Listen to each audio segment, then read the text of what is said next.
द्वेषावहै। ओम शांति शांति शांति। सभी को नमस्ते। पातंजल योग दर्शन के साधन पाद का स्वाध्याय संपन्न हो गया। अब हम कैवल्य पाद का स्वाध्याय कर रहे हैं। कैवल्य पाद का भी पहला सूत्र, जिसके अंतर्गत 5 प्रकार की सिद्धियां जो उत्पन्न होती हैं, जन्म औषधि मंत्र तपः समाधिजाः सिद्धयः, अर्थात जन्म से प्राप्त सिद्धि, जन्मजा सिद्धि, औषधिजा सिद्धि, मंत्रजा सिद्धि, तपजा सिद्धि और समाधिजा सिद्धि। 5 प्रकार के, जैसे पूर्व जन्म के संस्कारों से सिद्धि मिलती है, जन्म लेते ही मिलती है। माता पिता थोड़ा सा भी अल्प प्रयास करते हैं और जन्म लेने वाला जो है, अगर वो थोड़ा सा प्रयास कर दे तो कम प्रयास से ही वो अधिक सिद्धियां पूर्व जन्म के संस्कारों के कारण प्राप्त कर लेता है। उसी प्रकार से औषधियों के सेवन से शरीर आदि को हम स्वस्थ रख सकते हैं, बलवान रख सकते हैं, ओजस्वी रख सकते हैं, कायाकल्प तक कर सकते हैं। उसी प्रकार आगे बढ़ेंगे तो मंत्र है, मंत्रों से सिद्धि, ये बात विस्तार से बताई जा चुकी है। तप से होने वाली सिद्धि ये हो गया है। समाधिजा सिद्धि, इसमें जो विभूति पाद है, जिसके अंदर समाधि से धारणा ध्यान समाधि, इनके प्रयोग से अनेक प्रकार की सिद्धियों का वर्णन विभूति पाद में है। उसको हम यहां नहीं ले रहे हैं, आप सब लोग स्वाध्याय कर लेना। विभूति पाद के प्रथम 3 सूत्रों का हमने स्वाध्याय करा दिया है, बाकी के सूत्रों का आप स्वाध्याय स्वयं कर लेंगे। कहीं पर अगर शंका आ रही है तो उसका समाधान करें। तो समाधियों से जो सिद्धियां उत्पन्न होंगी तो ध्यान देंगे, विभूति पाद का जो अंतिम सूत्र है, अगर आपके पास पुस्तक है, हमारे विद्यार्थी पुस्तक को लेकर बैठते नहीं है, अंतिम जो सूत्र है 55वां सूत्र, उसके अंदर सिद्धि जो बताई समाधिजा सिद्धि,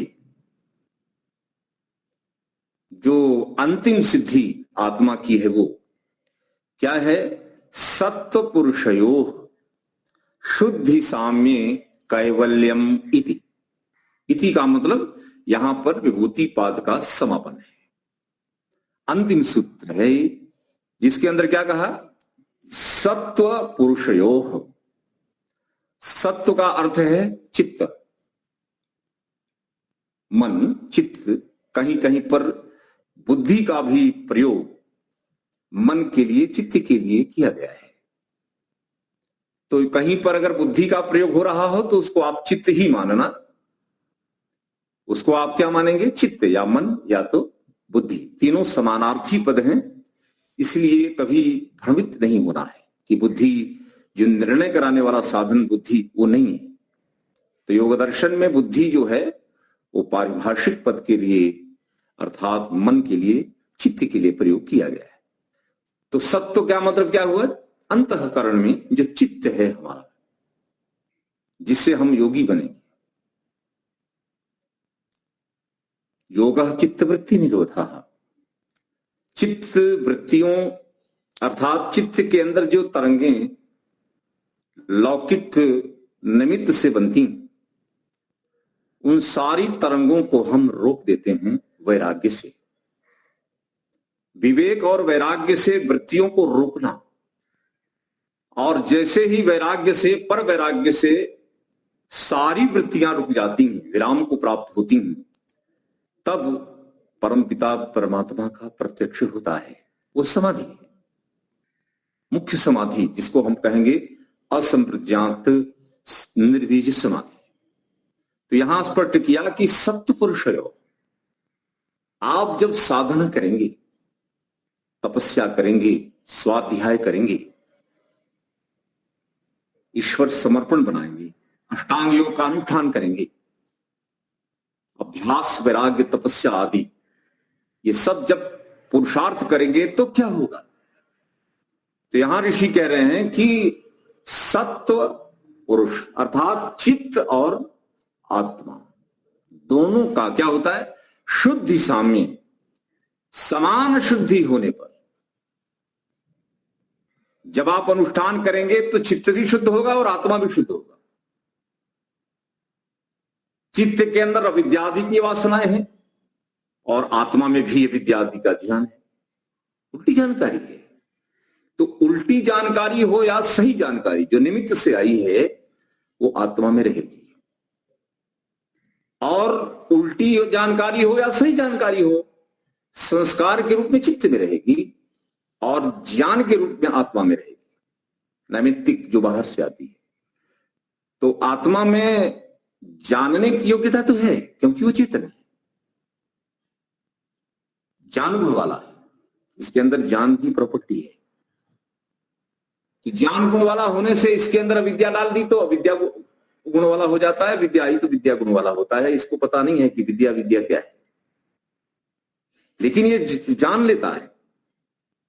अगर उसको शुद्ध जान दिया तो शुद्ध विद्वान होगा, और अशुद्ध गया तो उल्टी जानकारी के कारण उल्टी बुद्धि चलेगी। तो यहां पर समझना है कि आत्मा जो है वो स्वरूप से क्या है? ज्ञान गुण वाला तो है, अल्प ज्ञानी है। अल्प ज्ञानी होने के कारण इसको पता नहीं चलता कि सत्य और असत्य क्या है। इसलिए परमात्मा ने वेदों की शिक्षा दी। आपको जो वेदों की शिक्षा मिली है वो आपके अंदर अल्पज्यता की संपूर्ति करती है। वो सप्लीमेंट्री है, वो कॉम्प्लीमेंट है। बोले कॉम्प्लीमेंट्री नॉलेज आपका आएगा या तो माता से, पिता से, विद्वानों से, वेद से, ईश्वर से आता है। जहां जहां ज्ञान है वो लोग ज्ञान देंगे, वो ज्ञान हमारे अंदर आता है। अगर माता पिता आचार्य उल्टा सिखाएंगे तो हम ज्ञान वाले तो हैं, उल्टे ज्ञान वाले भी हैं। और अगर माता पिता आचार्य ने अच्छी विद्या दे दी तो हम सदविद्या के सदविद्वान हो जाएंगे। अब असद विद्वान होना या असद विद्वान होना ये हमारे ऊपर नहीं है, नैमित्तिक ज्ञान जो दिया जा रहा है वो महत्वपूर्ण है। तो यहां पर यह दिया कि अगर सत्व का अर्थ है चित्त, पुरुष का मतलब है आत्मा। अगर अनुष्ठान किए जा रहे हैं, अष्टांग योग का अनुष्ठान किया, तो अष्टांग योग के अनुष्ठान से क्या हुआ है? योगांग अनुष्ठानात् अशुद्धि क्षय। क्या है परिणाम बताएं, ध्यान दीजिए। योग अंग के अनुष्ठान से, अर्थात आप जब योग के 8 अंगों का अपने जीवन में अनुष्ठान अर्थात व्यवहार में प्रैक्टिस करेंगे। अनुष्ठान का मतलब है प्रैक्टिस करना। तो वहां पर क्या कहा था? अशुद्धि क्षय। अब अशुद्धि कहां कहां है? चित्त में है और आत्मा में, दोनों स्थान पर है। वहां विद्या है तो यहां विद्या की वासना है। तो यहां इस पर टिप्पणियां क्या हो? अशुद्धि क्षय। अशुद्धि का मतलब अविद्या आदि की वासनाएं जो अंदर हैं, क्षय, उनका नाश होगा। अगर हम अष्टांग योग का प्रयोग करेंगे तो क्या होगा? अविद्या का नाश, आत्मा में भी और चित्त में। यहां क्या कहा? शुद्धि साम्य। अगर अशुद्ध हो रहे हैं तो दोनों साथ साथ अशुद्ध होंगे। तो इसको सूत्र बना सकते हैं ना, सप्त पुरुषोयो अशुद्धि साम्य। अशुद्ध भी साथ साथ होते हैं और अनुष्ठान से शुद्ध भी साथ साथ होंगे। तो यहां तो चूंकि अनुष्ठान चल रहा है तो यहां स्पष्ट किया कि सत्व पुरुषोय शुद्धि साम्य, चित्त का और आत्मा का दोनों की शुद्धि एक समान होने से। आप जब अष्टांग योग का प्रयोग करेंगे तो इधर चित्त साफ होगा, उधर मन भी, आत्मा के अंदर विद्या भी साफ होगी। तो आत्मा भी निर्मल और चित्त भी निर्मल, दोनों निर्मल समान रूप से होते हैं। और अगर मलिन होंगे तो समान रूप से होंगे। बोले मन का गंदा है इसका मतलब इसकी आत्मा भी गंदी है। आत्मा गंदी है तो मन का गंदा है, एक जगह वासनाएं हैं तो एक जगह उल्टी जानकारी है, दोनों स्थान पर एक गंदगी है, और अनुष्ठान करेंगे तो दोनों की गंदगी साफ होगी। तो यहां कहें कि ये गंदगी साफ कहां तक होगी? सफाई होगी दोनों स्तर पर होगी, चित्त में भी होगी और आत्मा में भी होगी। तो विभूति पाद में ये कहा कि अगर समाधि लगी, समाधि जा सिद्धि, समाधि से सिद्धि क्या मिल रही है?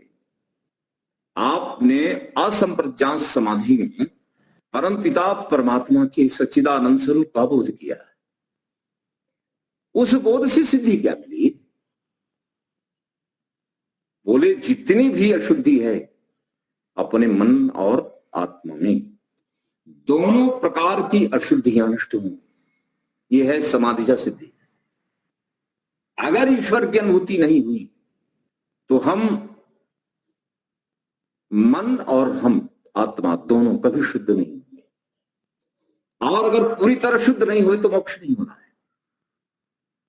तो समाधि से क्या विभूति उत्पन्न हुई कि सारी जन्म देने वाली वासनाएं जल के भस्म हो गई। किसके समान? दग्ध बीज भाववत। ध्यान दीजिए, दग्ध बीज भाववत क्या हो गई? सारी वासनाएं जल गई। किससे? असंप्रज्ञात समाधि के सेवन से। इसलिए परमात्मा की कृपा, वहां ईश्वर की तरफ से क्या आया बोलो? सब ईश्वर ने क्या किया बोलो? हरगहा, भस्म कर दिया। सारी अशुद्धियों का नाश और शुद्ध ज्ञान का प्रकाश,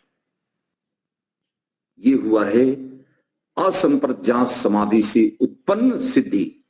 आपकी सारी अशुद्धि समाप्त हो गई।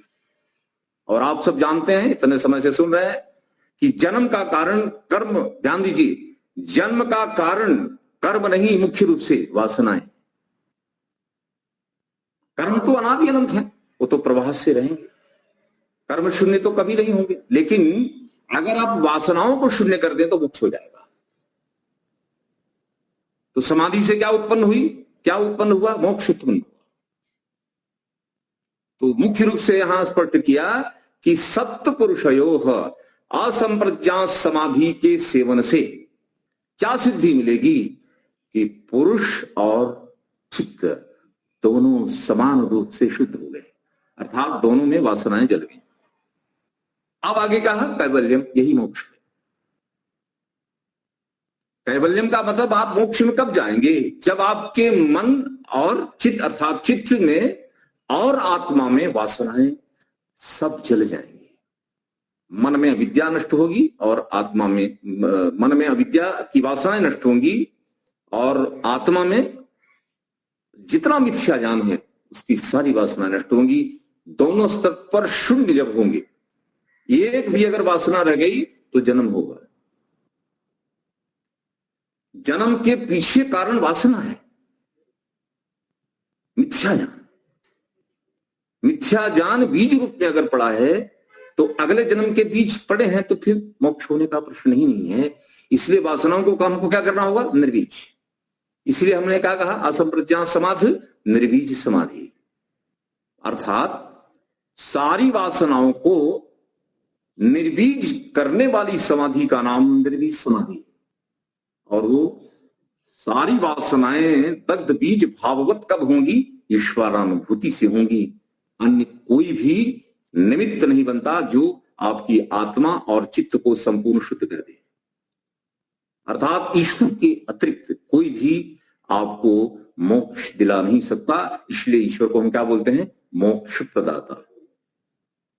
भर्गः अर्थात अपने अंदर की वासनाओं को जला करके, भस्म करके अब मुक्ति दिलाने वाली शक्ति का नाम भर्गः है। गायत्री मंत्र में भर्गः का प्रयोग है। तो इस प्रकार से अब अंतिम में यही कह दिया कि कैवल्यम, कैवल्यम का क्या अर्थ हो गया? मोक्ष। अर्थात कोई पूछे कि समाधिजा सिद्धि क्या है, तो आप कहेंगे कि हमने चित्त को निरुद्ध स्टेट पे ले जाकर के और परमात्मा का बोध किया, और ईश्वर के बोध से क्या हुआ कि हमारी सारी जन्म जन्मांतर की वासनाएं जल गईं और हम ईश्वर की संगति में चले गए। तो समाधिजा सिद्धि में क्या हुआ? ईश्वरानुभूति और फिर अगले जन्म की समाप्ति, हम वापस नहीं आएंगे।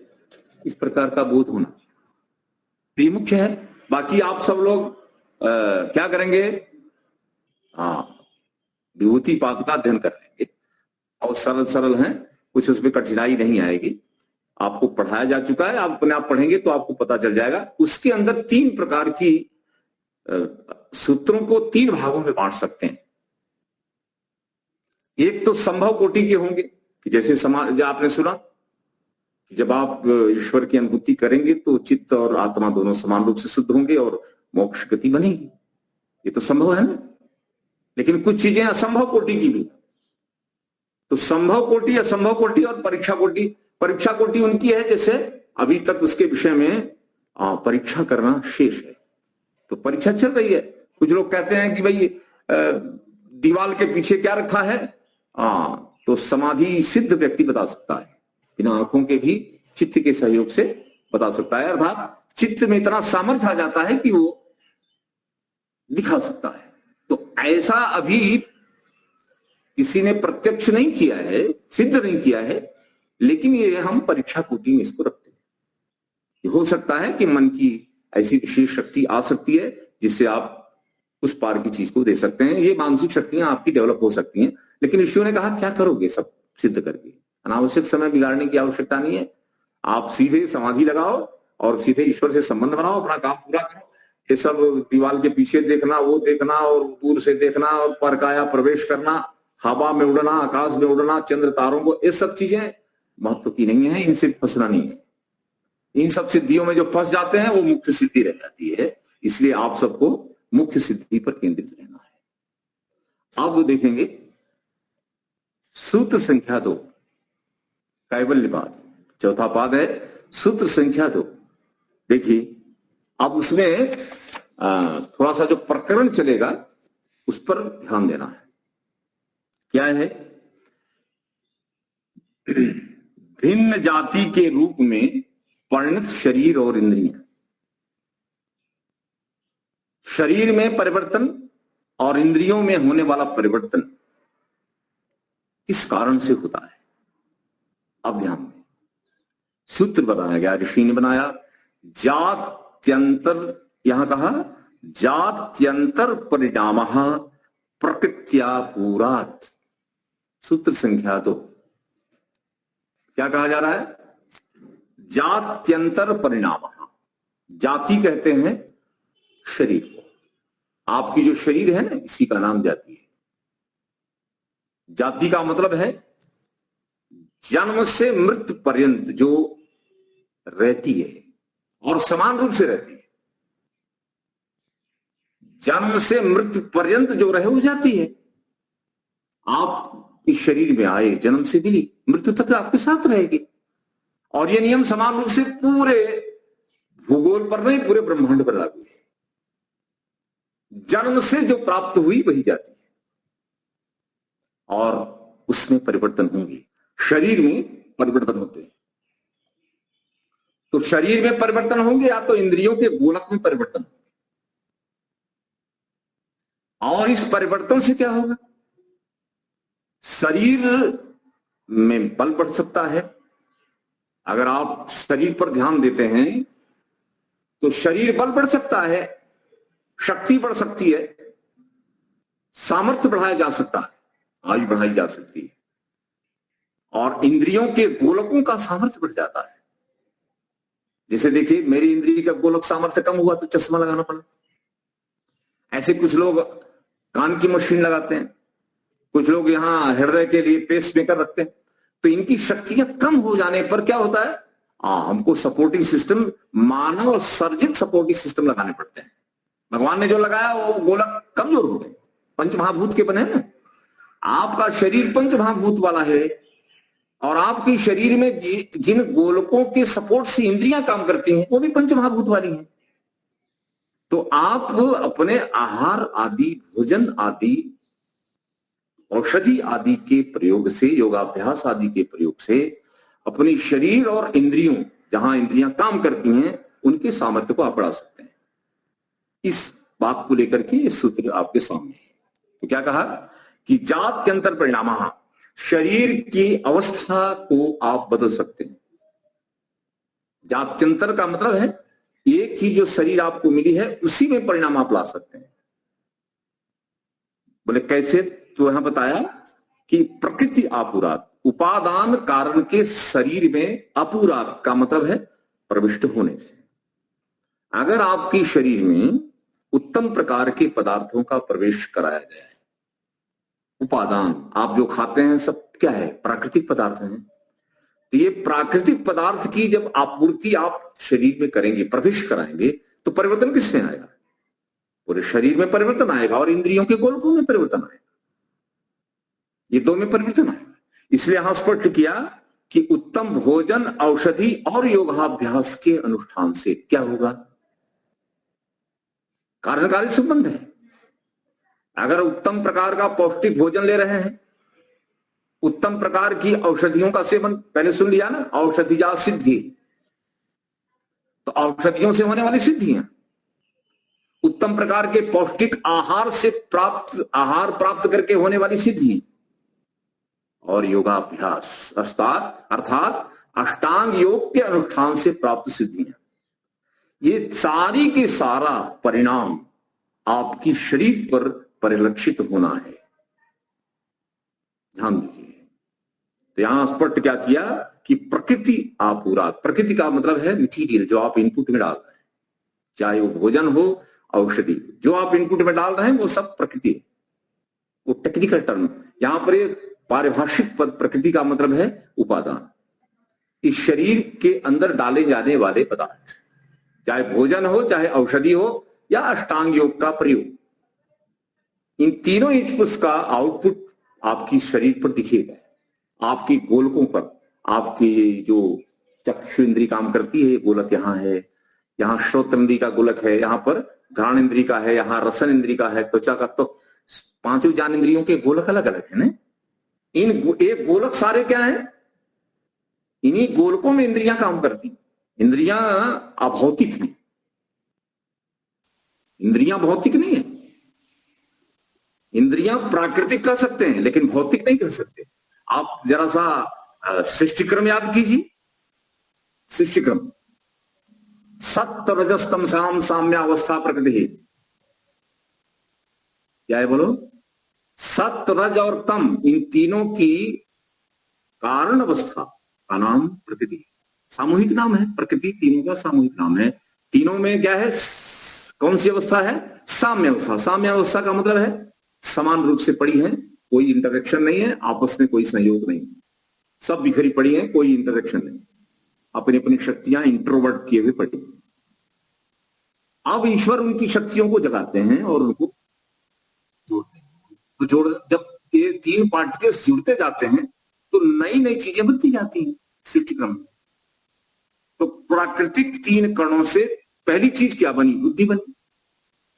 इसके बाद अहंकार है, अहंकार के बाद 16 दब्बे हैं, पांच ज्ञानेंद्रियां, 5 कर्मेंद्रियां, 5 तन्मात्राएं और मन। 5 तन्मात्राओं से पंचभूत बने। तो आप बताओ, 5 तन्मात्रा के आगे पंचभूत है, तो आपका मन क्या हो गया? क्या पंचमहाभूत से बना है? आपकी बुद्धि पंचमहाभूत से बनी है? आपकी कोई इंद्री पंचमहाभूत से नहीं बनी। 5 ज्ञानेंद्रियां, 5 कर्मेंद्रियां और मन, बुद्धि और अहंकार, ये 13 के 13 कर्ण अभौतिक हैं, सूक्ष्म भूत से नहीं बने। सूक्ष्म भूत से स्थूल भूत, स्थूल भूत से आपका शरीर और इंद्रियां जिन गोलकों में काम करेंगी वो गोलक भी पंचमहाभौतिक को भौतिक है, लेकिन इंद्रियां अभौतिक हैं। इतना विवेक रख के चलना। तो आप जो खाते हैं ना, उससे इंद्रियां पुष्ट नहीं होती हैं, गोलक पुष्ट होते हैं। आप गाय का घी खाएंगे, बोलो, तो जो बना हुआ चित्त है वो पुष्ट होगा मुख्य रूप से, या आपका ये मस्तिष्क पुष्ट होगा? मस्तिष्क तो गोलक है, जहां पर मन, बुद्धि और अहंकार काम करते हैं, ये गोलक है नहीं। ये इस गोलक की पुष्टि प्रकृति आपुरात। आप उपादान अंदर डालेंगे तो उससे क्या होगा? गोलक स्वस्थ होंगे। कहा जाता है ना कि मस्तिष्क को स्वस्थ रखना हो तो क्या खाएं? मन को आप कुछ नहीं करेंगे, उपादान मन को पुष्ट नहीं करते, गोलकों को पुष्ट करते हैं। आप शुद्ध गाय का घी खाएंगे, आपकी आंखों के प्रकाश बना रहे, हम ये गोलक स्वस्थ बने रहेंगे। आपके गोलक अगर स्वस्थ नहीं है तो इंद्रियों के सहयोग से आप उतना बढ़िया रिजल्ट नहीं दे सकते। हार्डवेयर मैंने सुना ना, ये वैसे तो मन आदि भी हार्डवेयर ही है, लेकिन मन जो है वो कैसा है, पेन ड्राइव की तरह है तो वो भी मेमोरी स्टोरेज, वहां भी चित्त में मेमोरी है। लेकिन चित्त को काम करना हो अगर, तो स्वस्थ ब्रेन चाहिए। अगर ब्रेन आपका स्वस्थ नहीं है तो आप चित्त से अच्छा काम नहीं कर सकते। इसलिए यहां कहा प्रकृति आप होगा। अगर आप बाहर से भोजन दे रहे हैं, उत्तम प्रकार के पौष्टिक पदार्थ दे रहे हैं, घी दूध रस मलाई दे रहे हैं जी, उत्तम उत्तम प्रकार की आयुर्वेदिक औषधियों का सेवन कर रहे हैं, तो क्या होगा, किस पर परिवर्तन होगा? पंच महाभूत की शरीर और पंच महाभूत के बने गोलकों में परिवर्तन आएगा। अर्थात गोलक स्वस्थ होंगे। जैसे मुझे नंबर आ गया, अगर शुरू से ही अगर खान पान की व्यवस्था ठीक हो तो नंबर नहीं आएगा, गोलक कमजोर हो गए। यहां सिद्धांत रूप में बात कही कि पूर्व की अपेक्षा, जैसे इस समय मेरा शरीर है और मैं भोजन में परिवर्तन कर दूं और साथ साथ कुछ औषधियां जो शरीर में कहीं कुछ क्षीण हो रहा हो, रोग आदि हो गए हैं, इसके लिए औषधियों का प्रयोग, और यम नियम आदि के अष्टांग योग का अनुष्ठान, अगर इन तीनों का हम प्रयोग करेंगे तो क्या होगा? तो बता रहे हैं कहां प्रभाव परिणाम दिखेगा। परिणाम कहां दिखेगा? बोले परिणाम यहां बताया कि आप 2 साल बाद मुझे देखेंगे, कहें अरे तमें तो बदल ही है, आप तो बदल गए। क्या बदल गया? हाँ, थोड़ा सा खान पान की व्यवस्था अच्छी हो गई, औषधियों का प्रयोग ठीक ठीक हो गया, अष्टांग योग का प्रयोग कर रहे हैं, रोज ध्यान करते हैं, स्वाध्याय चिंतन मनन आदि सब करते हैं। ये सब करते करते क्या हो गया? शरीर स्वस्थ हो, आपकी पर्सनालिटी चेंज हो गई। लोग कहेंगे तुम्हारी पर्सनालिटी बदल आई, आपकी पर्सनालिटी बदल गई। तो किसमें परिवर्तन आया? शरीर जाती है, जात्यांतर परिणाम हुआ है आपकी शरीर के ऊपर। यही शरीर आज और 30 साल बाद कोई दिखेगा तो क्या होगा? परिणाम आया ना। प्रकृति अपराध से परिणाम किस पर आ रहा है? जो जन्म से प्राप्त शरीर और गोलकों में परिणाम आ रहा है। कुछ लोग इसका अर्थ क्या करते हैं, योगी भविष्य में जब होता है तो अपने यहां पशु जाति का निर्माण कर लेता है, भैंसा बन जाता है, बैल बन जाता है जी, पक्षी बन जाता है। इस प्रकार का अर्थ भी करते हैं लोग। जात्यांतर परिणाम का मतलब दूसरी जाति उत्पन्न कर देना, पशु पक्षी की पतंग आदि की जातियां उत्पन्न कर देना। ये काम कौन करता है? आप चिंतन करो, ये काम किसका है? जितनी भी जातियां हैं, जिसको स्पेसीज कहते हैं, ये सारी की सारी स्पेसीज ईश्वर कृत है। मनुष्य की जाति किसने बनाई? ये शरीर किसने बनाई? बैल की शरीर कौन बना सकता है? गधे की शरीर कौन बनाएगा? हैं? ये जातियां, मनुष्य, पशु, पक्षी, कीट पतंग, ये सब जातियां हैं। और मैंने आपको एक बार कहा था, न्याय दर्शन में एक सूत्र है, समान प्रसवात्मिका जाति ही सूत्र है। क्या कहा? यहां स्पष्ट कहा था, अनेक व्यक्तियों में समान जान उत्पन्न करने वाली जाति होती है। अनेक व्यक्तियों में। आप पूरे भूगोल पर कितने लोग रहते हैं? पूरे 700 करोड़ से ज्यादा रहते हैं। आपके अंदर किस प्रकार का ज्ञान उत्पन्न करती है जाति? एक समान। सारे संसार के मनुष्य क्या लगते हैं? एक समान। एक समान कहने का मतलब, ये जो आपका फीचर दिखता है ना, ऐसे ही सब का है।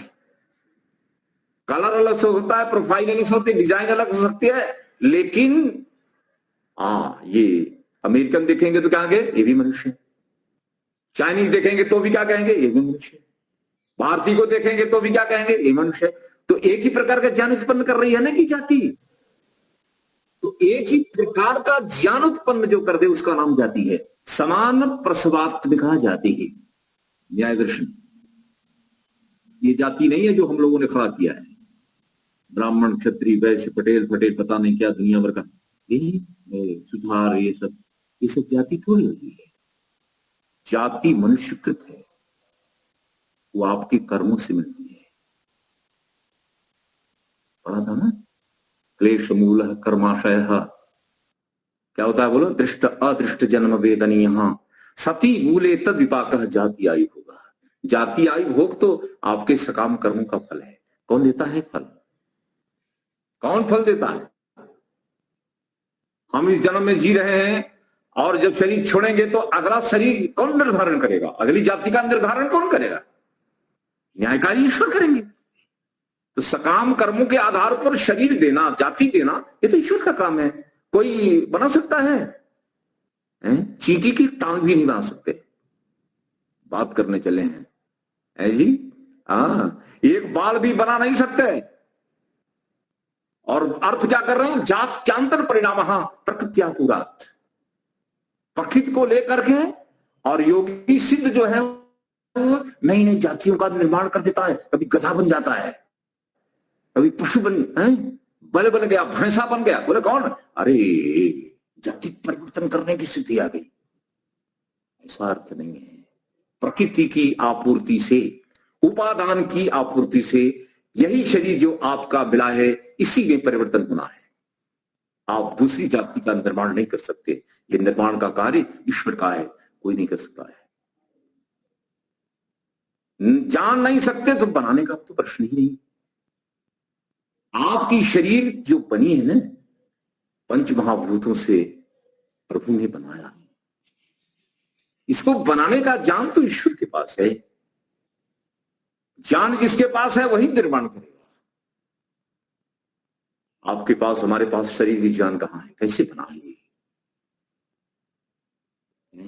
चींटी की एक शरीर कितनी सूक्ष्म है।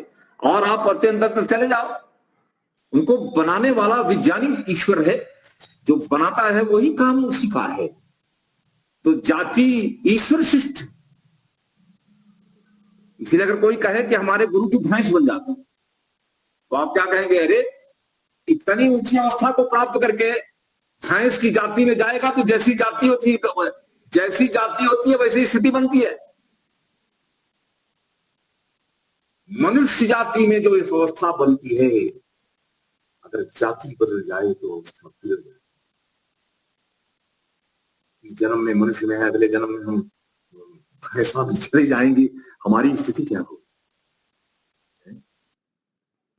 कौन ऐसा व्यक्ति है जो इतनी ऊंची अवस्था की, योगी अवस्था को छोड़ करके और किसी पशु अवस्था में चला जाएगा? संभव नहीं है ना। क्यों जाएगा? ऊंची गति वाला आदि व्यक्ति नीची गति में क्यों जाएगा? तो अर्थ करने वाले इस प्रकार के असंभव को टिक अर्थ कर देते हैं। परिणाम इसमें लोग भ्रमित हो जाते हैं। वास्तव में अर्थ तो ये है। कहां प्रभाव पड़ रहा है? आपकी शरीर जो मिली है, इसी में प्रकृत्यापुरात अर्थात उपादान, भोजन, औषधि और अष्टांग योग के प्रयोग से इसी प्राप्त शरीर में परिवर्तन होगी। ये ध्यान देंगे। और इसी बात को दूसरे अर्थ में देखिए, क्या बात समझेंगे? धर्माचरण, अष्टांग योग का मतलब यम नियम आदि का पालन करेंगे, धर्माचरण करेंगे। तो धर्माचरण से शरीर और इंद्रियों को के दोष दूर करना है। ध्यान दें, आप जब यम का पालन करते हैं, अहिंसा, सत्य, अस्तेय, ब्रह्मचर्य, अपरिग्रह, यमः, इन पांचों महाव्रतों का जब आप पालन करते हैं तो सिद्धि क्या होती है? आपके चित्त में निर्दोषता आती है। आपका चित्त निर्मल होता है। धर्माचरण से व्यक्ति के चित्त में क्या होता है? सत्व हो जाए थे, सत्य से धर्मों को जाए थे। क्या धर्म में रुचि किसकी होगी? राजसिक तामसिक की थोड़ी होती है। अन्याय करने वाला, चोरी करने वाला, झूठ बोलने वाला, दुराचारी और लोभी, लालची, संग्रहखोर, क्या उसके चित्त के अंदर सत्य की स्थिति रहेगी? नहीं रहेगी। ऐसे व्यक्ति के चित्त में धर्म की उत्पत्ति नहीं होती। धर्म उत्पन्न किसमें होता है? अर्थात विवेक। किसके अंदर उत्पन्न होता है? विवेकशील। तो धर्म का आचरण करने से क्या होगा? शरीर की शुद्धि, चित्त की शुद्धि और आत्मा की शुद्धि होती है। और उल्टा करेंगे तो फिर मन भी, शरीर भी गंदा, मन भी गंदा और आत्मा भी गंदी, तीनों प्लेन में इंप्योरिटी आएगी। और अगर धर्माचरण कर रहे हैं तो आपका शरीर भी शुद्ध, चित्त भी शुद्ध और बोलो आत्मा भी शुद्ध। ये परिवर्तन है। जो व्यक्ति धर्म का आचरण नहीं करता वो शरीर से स्वस्थ कभी नहीं रह सकता है। मैंने प्रकरण लिया था, अष्टांग योग के प्रकरण में बताया गया। आसन सिद्ध किसका होगा? जो यम का पालन नहीं करता ना, वो व्यक्ति एक आसन पर बैठ करके ईश्वर का ध्यान लगा ही नहीं सकता है। अन्याय करने वाला स्वस्थ कैसे रहेगा? किसी लेवल पर स्वस्थ नहीं रहेगा। यही ऋषि यहां कह रहे हैं कि धर्म आचरण से शरीर और इंद्रियों के गोलक और इंद्रियां भी, यहां तक कि इंद्रियों के गोलक, इंद्रियां की शुद्धि का मतलब वहां जो कचरा पड़ा है ना, कचरा अविद्या आदि, वो सब नष्ट होते हैं। और गोलकों के कचरे, गोलकों के अंदर भी जो कचरा आ जाता है ना, प्राणायाम आदि के प्रयोग से दूर होता है ना। अष्टांग योग में प्राणायाम है। प्राणायाम से शरीर के और शरीर के गोलक, जो गोलक है इंद्रियों के, सब साफ होते हैं, सफाई होती है। यहां स्पष्ट किया कि दोषों को दूर करके उनमें विशेष परिवर्तन हो सकता है। धर्माचरण से होगा योगाभ्यास। और आगे ऋषि कह रहे हैं कि इसी का नाम जात्यंतर परिणाम है। आपकी शरीर और इंद्रियों में विशेषताएं उत्पन्न होती हैं, जिससे वो धर्माचरण, उससे क्या हुआ? आपका शरीर, आपके शरीर में जड़े हुए गोलक और अंदर काम करने वाले अंतःकरण आदि में जो वासनाएं हैं वो साफ होती हैं, तो परिवर्तन आता है। तो परिवर्तन कहां आएगा? जात्यंतर का मतलब जो आपकी शरीर मिली है, इसी में परिवर्तन आएगा। ऐसा नहीं समझ लेना कि सिद्ध हो गए तो एक नई जाति में बना के अपने आप बैठ गए और फिर पर काया प्रवेश का मतलब रिटर्न होकर के अपनी पहली वाली शरीर में आ गए। संभव नहीं है। ध्यान दीजिए, आगे इसी बात को समझना है। शरीर और इंद्रियों के, समझेंगे बात को, शरीर और इंद्रियों के उपादान कौन है? कोई आपसे पूछे कि आप शरीर का उपादान कौन है, तो आप कहेंगे पंचमहाभूत। पंचमहाभूत शरीर का उपादान है, पंचमहाभूत से बना है। जैसे घड़ा जो है मिट्टी से बना है, तो मिट्टी क्या हो गई? घड़े का उपादान हो गई। ऐसे आपका शरीर क्या हो गया? बोलो, कुंभ की तरह 5 महाभूतों से बना हुआ है। ये कुंभ है, ये आपको शरीर दिया। प्रजापति ने इसकी रचना की, पंचमहाभूतों से की, पंचमहाभूत उसके उपादान कारण बन गए। उसी प्रकार गोलक भी क्या हो गए? आपके गोलक, गोलक का मतलब जहां इंद्रियां काम करती हैं, यहाँ चक्षु काम करती है ना, तो इसको गोलक कहेंगे। घ्राण इंद्रिय यहां काम करती है, इसको गोलक कहेंगे। ऐसे समझने का प्रयास करेंगे। ये गोलक भी पंचमहाभूत वाले हैं, शरीर भी पंचमहाभूत वाले हैं। तो शरीर और इंद्रियों के गोलक का उपादान पंचमहाभूत है, ध्यान दें। और शरीर में 3 प्रकार के दोष आते हैं आयुर्वेदिक पद्धति की दृष्टि से। आयुर्वेद विज्ञान क्या कहता है? 3 ही प्रकार के दोष पंचमहाभूत के बने शरीर में आते हैं, चाहे वो गोलकों में आए, चाहे वो शरीर में आए। वात, कफ और पित्त, इन तीनों की विषमता रोग है। और क्या होगा? उत्तम प्रकार का भोजन, औषधियां और योग का अनुष्ठान अर्थात धर्माचरण अगर आप करते हैं तो क्या होगा? बोलो। वात, कफ और पित्त की विषमता नष्ट होती और इनमें समता आती है। समत्वम रोग रहितम। अगर इन तीनों में विषमता नहीं है तो शरीर आपका बिल्कुल स्वस्थ होगा।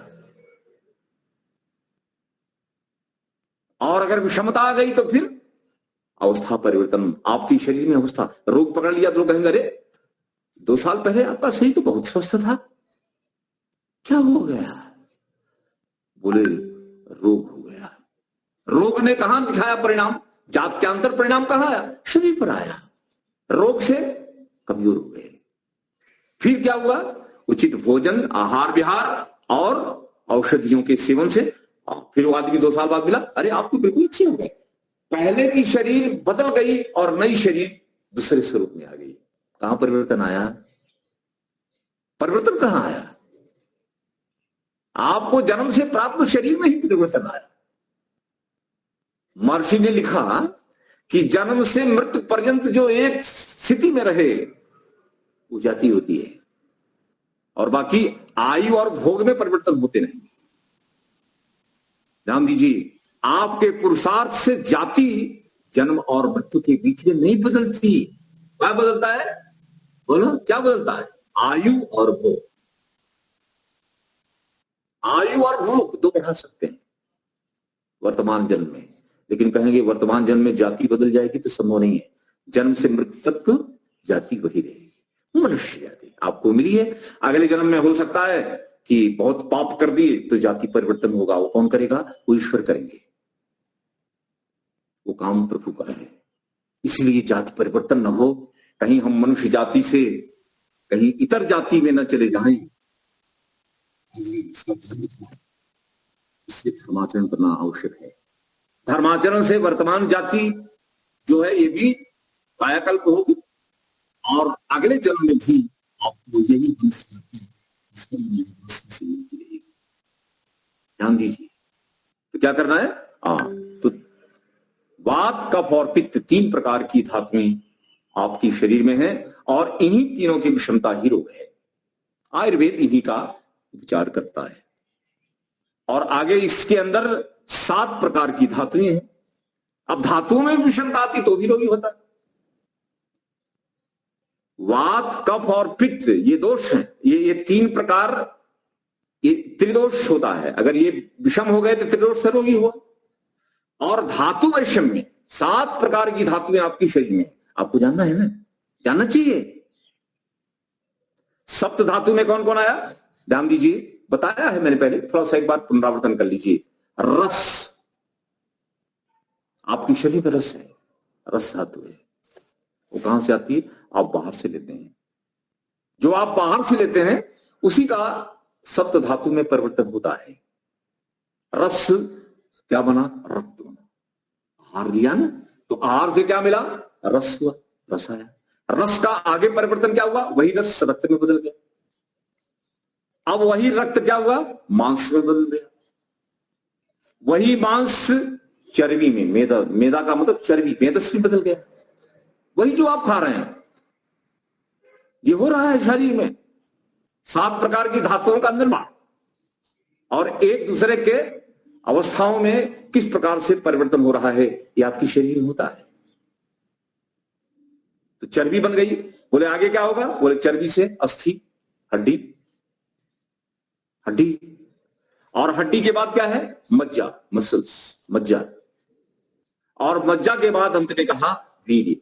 वीर्य जो है खाए हुए अन्न का सबसे अंतिम सार है। आप जो खाते हैं सबसे अंतिम सार वीर्य है, शुक्राणु है। और स्त्रियों में रज होता है।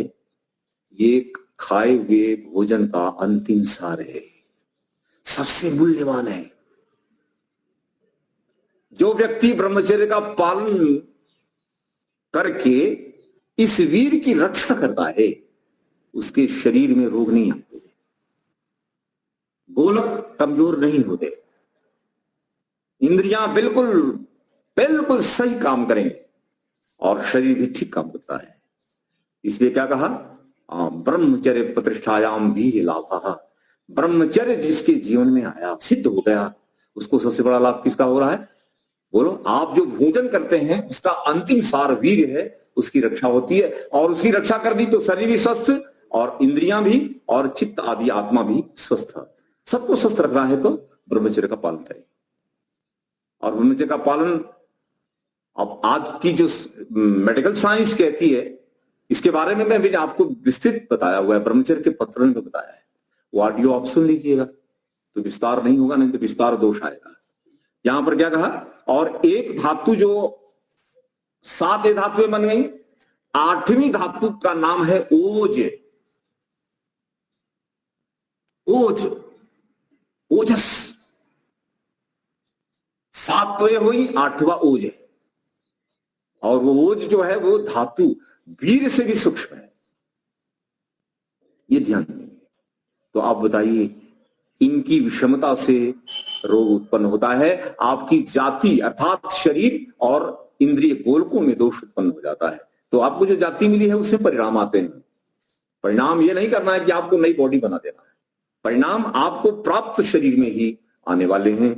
वो आपके इन धातु रस आदि की विषमता से उत्पन्न होते हैं, और आयुर्वेद इन्हीं पर काम करता है और आपको स्वस्थ रखता है। यहां ध्यान देना। और आगे, हाँ, इंद्रियों को गोलकों में भी अंतर आता है। कई बार चश्मे निकल जाते हैं, कई बार सुनने में दोष है तो सुनने में तकलीफ हो रही है। तो अगर आप औषधियों का प्रयोग, ब्रह्मचर्य का पालन, भोजन को ठीक ठीक प्रयोग, धर्माचरण कर रहे हैं, तो आपकी इंद्रियों में देखने का, सुनने आदि का सामर्थ्य बढ़ जाता है। कम हो गया तो बढ़ जाएगा, और नहीं तो मेंटेन रहता है। 80 70 80 साल तक आप देख सकते हैं, पढ़ सकते हैं। बिल्कुल आपको किसी मनुष्यकृत साधन की, उपकरण की आवश्यकता नहीं पड़ेगी। भगवान ने जो दिया है वो आपका सुरक्षित रहेगा, और ये सुरक्षित रखना ये हमारा धर्म है, कर्तव्य है, इसको हमको करना चाहिए। तो इस प्रकार आप देखेंगे, एक दृष्टांत सामान्य ले लीजिए। आप, जैसे हम गांव में जाते हैं, अब मैं विशेष करके जाता हूं, तो गांव में मैं जाता हूं तो जितने बच्चे हैं सब नए नए दिखते हैं, सब हम वहां जाते ही नहीं है।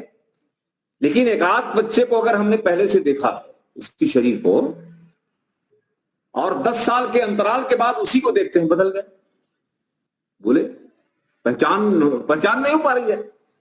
पूर्व की शरीर को देखा है ना, अब पूर्व की शरीर डेटा अंदर है, और अब वर्तमान में 20 साल का हो गया, 10 साल का बच्चा 20 का हो गया, तो 20 साल होने के बाद क्या परिवर्तन हुआ? जात्यंतर परिणाम हुआ, शरीर में परिवर्तन आया।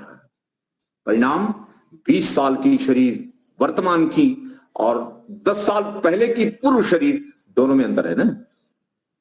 ये अंतर कहां हुआ है? ये फिजिकल लेवल पर भी तो है ना। तो 20 साल में हम पहचान नहीं पा रहे, क्यों? पूर्व की शरीर के आधार पर हम देखने जा रहे हैं, तो वर्तमान शरीर को हम पहचान नहीं, क्योंकि उसके अंदर परिणाम आ गए। ये जाति में होने वाला परिणाम शरीर में होने वाला परिणाम है। बढ़ गया, लंबा हो गया, मोटा हो गया, सुस्त हो गया, बदल गया। तो वहां पर जब बदलता है तो हम क्या बोलते हैं? पहचान क्यों कठिन हो गई? क्योंकि जाति में परिवर्तन आ गया, शरीर में परिवर्तन है। इसलिए चमत्कार में मत जाना। तो जात्यंतर परिणाम यही है कि एक बालक को 10 साल पहले देखा और 10 साल बाद जब देखा, तो उसकी शरीर में, जाति में होने वाला परिवर्तन देखा। बस इसी का नाम जात्यंतर परिणाम है। और ये क्यों आया? प्रकृति पूरा, क्योंकि खान पान से जो खा रहा है, पी रहा है जी, इसका ये परिणाम शरीर बनाना है। और शरीर बदल गया तो उसने मानव शरीर छोड़ करके दूसरी शरीर ही धारण की है।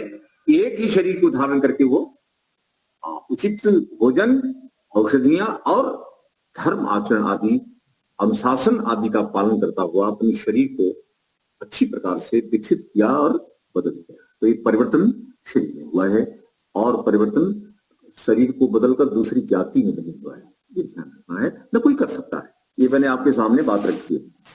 अब देखिए इसको, हाँ, थोड़ा सा और समझने का प्रयास करें। महर्षि दयानंद सरस्वती जी ने आर्योदेश रत्नमाला में जाति की व्याख्या कर दी। मैंने अभी तो न्याय दर्शन के आधार पर भी कर दी, योग दर्शन के पिछले प्रकरण के आधार पर कर दी। जातियाई भोग आपके सकाम कर्मों के फल है, वो क्या नहीं? ह्लाद परिताप फलाहा पुण्य पुण्य हेतुत्व। पुण्य और पुण्य के कारण क्या होता है?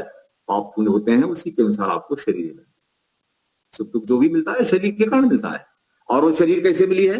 वही सती मूले तदित्वा का जाति आयु होगा।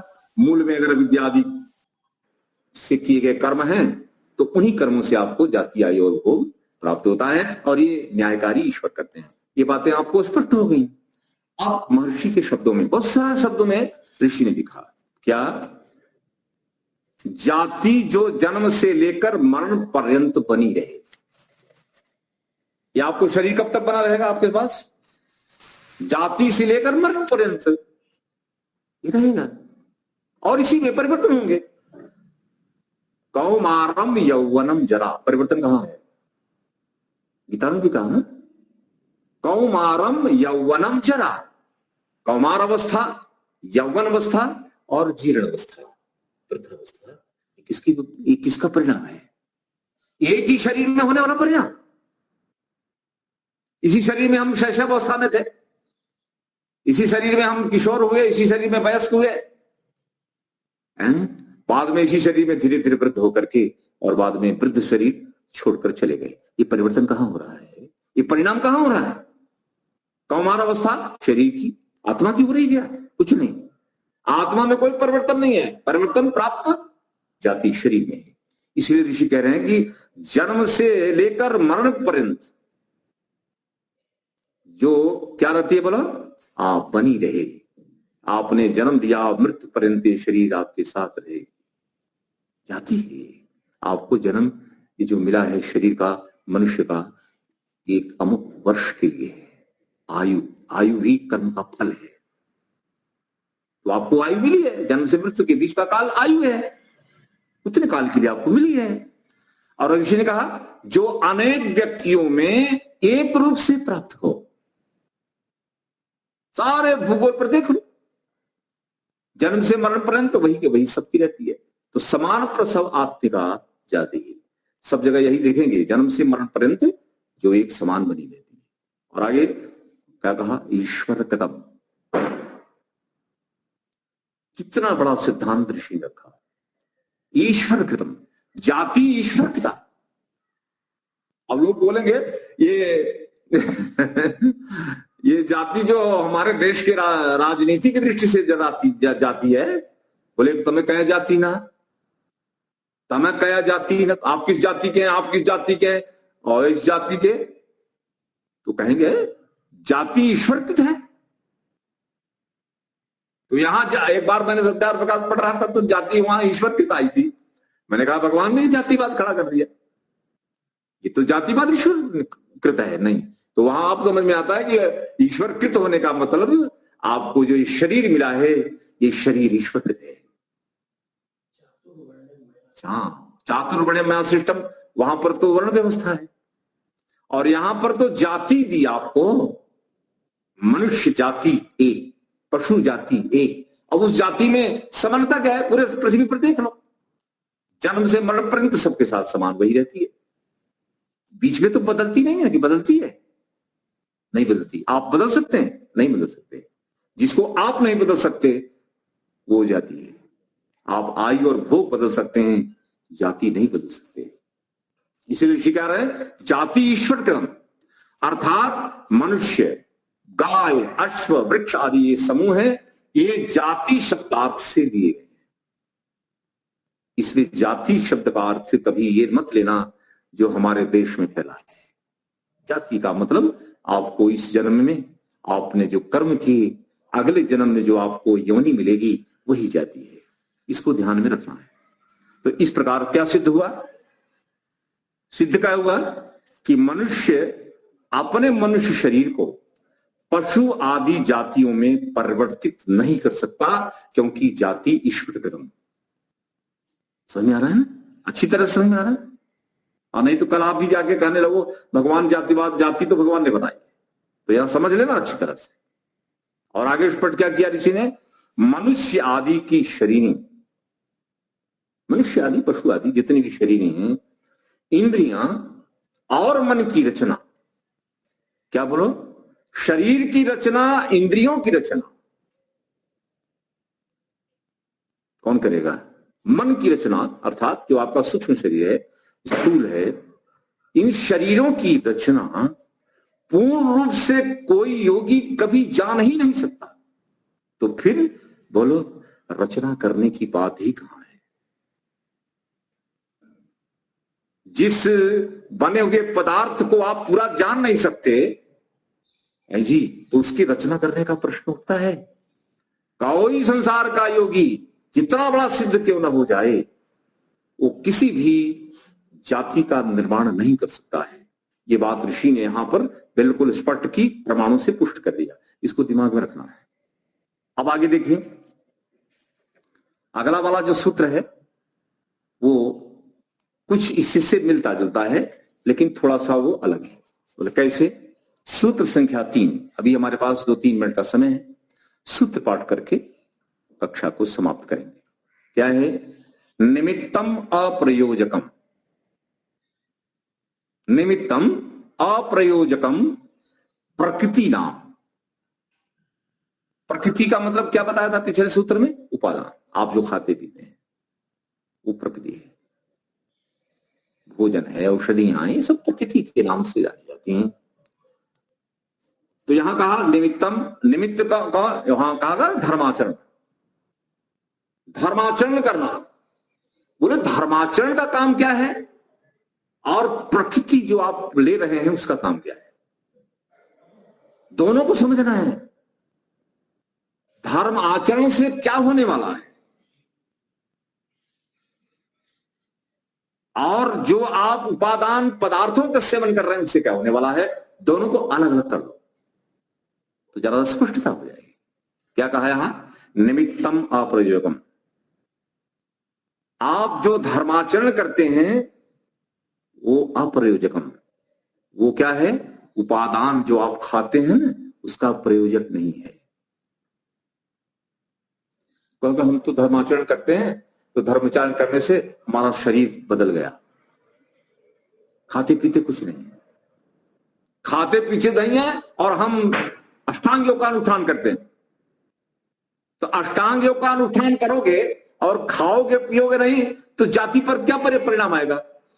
क्या परिणाम आएगा? मर जाएगी नहीं। धर्म आचरण का अलग काम है और उत्तम प्रकार के आहार आदि को ग्रहण करने का अलग काम है। धर्माचरण से क्या होगा? यहां बता रहे हैं वर्ण भेद, जो बाधाएं हैं वो नष्ट होती हैं। वर्ण भेद धर्म, धर्माचरण से जो बाधाएं हैं शरीर में, वो बाधाएं, वर्ण का अर्थ है बाधा, आवरण, बाधा है। यहां स्पष्ट क्या किया कि वर्ण भेद का मतलब है जो प्रतिबंधक है। खा रहे हैं अन्न, उत्तम प्रकार के प्राकृतिक पदार्थ आप डाल रहे हैं शरीर में और कहीं पर बाधा आ गई तो धर्माचरण उस बाधा को हटाएगा और उसके बाद खाया हुआ मटेरियल आपकी बॉडी में चला जाएगा, आप स्वस्थ हो जाएंगे। तो यहां स्पष्ट किया क्या? प्रकृति नाम अप्रयोजकम निमित्तम, निमित्तम धर्माचरण। धर्म आचरण जो है वो प्राकृतिक पदार्थों का प्रयोजक नहीं है। तो क्या है? जो खाए हुए पदार्थ आपकी बॉडी में जाने में जो बीच में वर्ण भेद अर्थात प्रतिबंधक का निवारण है। कोई प्रतिबंध कहीं आ रहा है तो उसका निवारण कर देता है। जैसे कि मान लीजिए जैसे आपकी हृदय को खून नहीं पहुंच रहा है, कोलेस्ट्रॉल आ गया, जमा हो गया आर्टरीज में, तो डॉक्टर क्या करते हैं? बाधा हटाते हैं। स्टेंट लगा दिए तो बाधा हट गई, और बाधा हट गई तो क्या डॉक्टर क्या वो खून ले जा रहा है? क्या बोले डॉक्टर खून तो नहीं ले जा रहा है, बाधा को हटा रहा है। तो डॉक्टर कौन हो गया? निमित्तम। बाधा का निवारण करता है वो चिकित्सक है। बाद में खून को थोड़ी डॉक्टर ले जा रहा है, नहीं जाने दो हृदय में ले जा रहा हूं मैं, बाधा को हटा गया, अपना फ्लो शांत हो गया। ऐसे ही आप जो खाते पीते हैं उसमें कहीं पर अगर बाधा आ रही तो धर्म आचरण, औषधियों का प्रयोग, दोनों ये निमित्त बनेंगे बाधा के निवारण का। आपकी बॉडी में कहीं बाधा आ गई तो औषधियां और धर्म आचरण उस बाधा का निवारण करेंगे।